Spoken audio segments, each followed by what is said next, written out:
was we step forward. Okay, yeah, he stepped forward.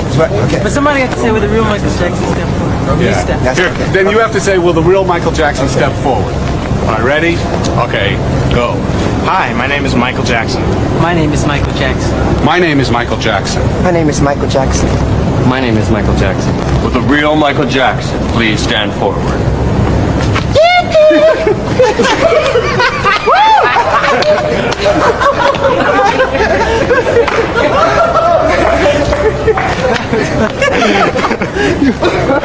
Quarter to 9.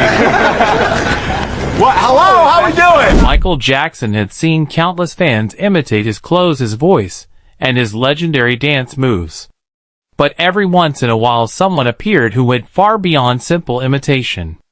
The resemblance could be so convincing that seeing them face to face created a strangely surreal moment. And when Michael finally noticed just how closely one particular lookalike had recreated his appearance, his reaction was something nobody around him expected. Several times. I worked for him on several occasions. I performed at his birthday parties in New York and Los Angeles. Went to Neverland. So I've met him on many occasions, good and bad. I met him when he was having a good time promoting his album and tours in '92 and '93. Then I met him when the allegations broke out and I was outside the courthouse, you know, dressed up in a smooth criminal outfit with a sign saying "smooth but not a criminal."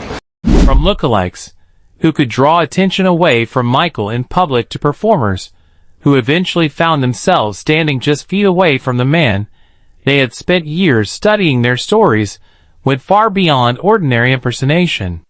One of the most fascinating was Iasanova. Unlike countless fans practicing Michael's moonwalk in front of a bedroom mirror, Iasanova turned his resemblance into a professional act. His clothes, his mannerisms, his movements, and every small detail were carefully studied. It was a lot more than what I expected. To me, Michael's at the top of his game. He's 43 years old, you know, and he's still, I mean, he don't look like he lost a step. Michael, you don't ever have to do anything else again in your life. You've proved it already. Michael Jackson is by far, hands down, the greatest artist of all time.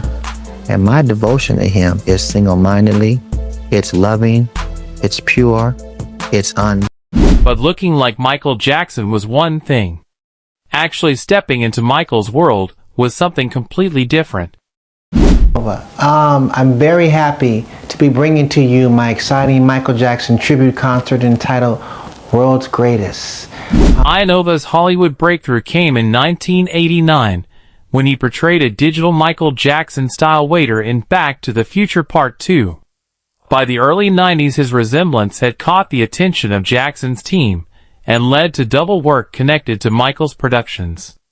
But his biggest moments came when he actually entered Michael's world, including performing for him in New York and appearing at Michael Jackson-related events.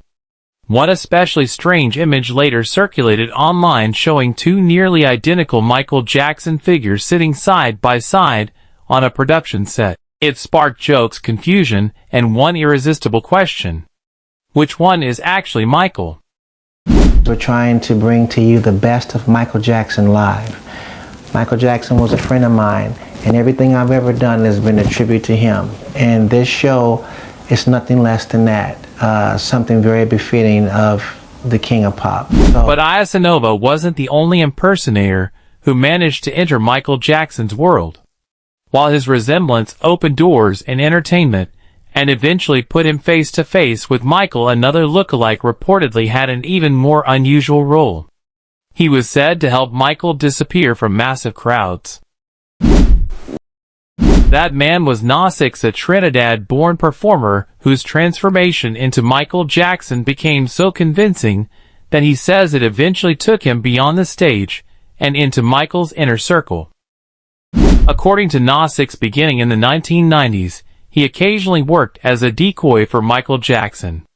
At hotels, airports, and other crowded locations, Michael could suddenly find himself surrounded by photographers and screaming fans within seconds. 500 people chasing me, and it's frightening. So, you know, to kind of do that scene just now, it's a little taste of what it's like to be Michael Jackson. Michael has always been a gentleman. He's always been humble. and encouraging. He's always told me to, keep doing. You're a great dancer. To be honest with you, it's whether you met Michael once or 25 times, it's still amazing. It's still like, wow, what do you say? Nosix would dress like him and deliberately appear at one exit to attract the attention of the waiting crowd. While cameras and fans followed the person they believed was Michael, the real Jackson could reportedly leave through another route. Nosix also spent time teaching other fans how to moonwalk. On the moonwalk, you have to start off with a basic step. Push up on your right foot till your left foot gets to this point, and you transfer your weight onto the toes and you slide back. And you keep doing that, change, until you get the motion. Pushing back on one foot, then you transfer your weight onto this foot and slide back and back and back. In August 2003, Nosix received an opportunity that few Michael Jackson impersonators could ever imagine. He performed a medley of Michael's songs during celebrations for the singer's 45th birthday, with Michael himself watching. The performance reportedly received an enthusiastic response, and Nosix was later invited to Neverland Ranch. His connection with Michael became even more personal during the 2005 trial. Nosix traveled from London to California to publicly support Jackson outside the courthouse, and even secured a chance to enter the courtroom through the public lottery system. In good and bad times, but he was very determined that in the second court case that he would make sure that he dealt with this matter, and he went through it, and I think it took a toll on him.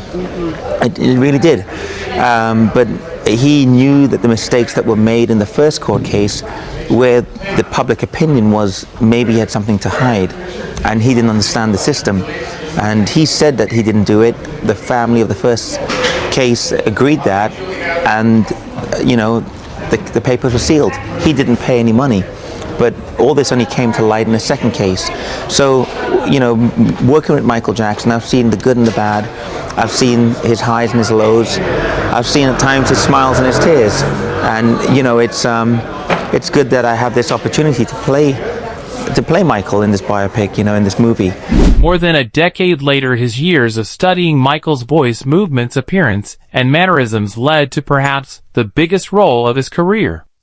In 2017, Nosix was selected to portray Michael Jackson in Lifetime's Michael Jackson Searching for Neverland. It was an extraordinary progression from performing like Michael to helping protect his privacy, and eventually becoming the man chosen to portray him on screen. But while Nosix's resemblance reportedly gave him a practical role in Michael Jackson's world, the next lookalike reached the Jackson family in a completely different way. Not through a job, but through years of dedication as a fan.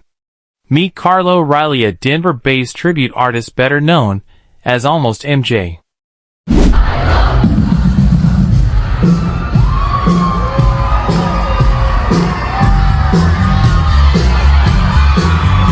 With facial features that naturally resembled Michael, during his later years, Riley spent years perfecting the clothing, hairstyles, expressions, and details that made his transformation increasingly convincing. But there was still one thing he wanted more than anything else: to meet Michael Jackson himself. That opportunity finally came in March 2007, when Riley traveled to Tokyo for an exclusive event celebrating the 25th anniversary of Thriller. Only a few hundred fans were able to attend, and Riley arrived dressed in a carefully recreated late-era Michael Jackson outfit.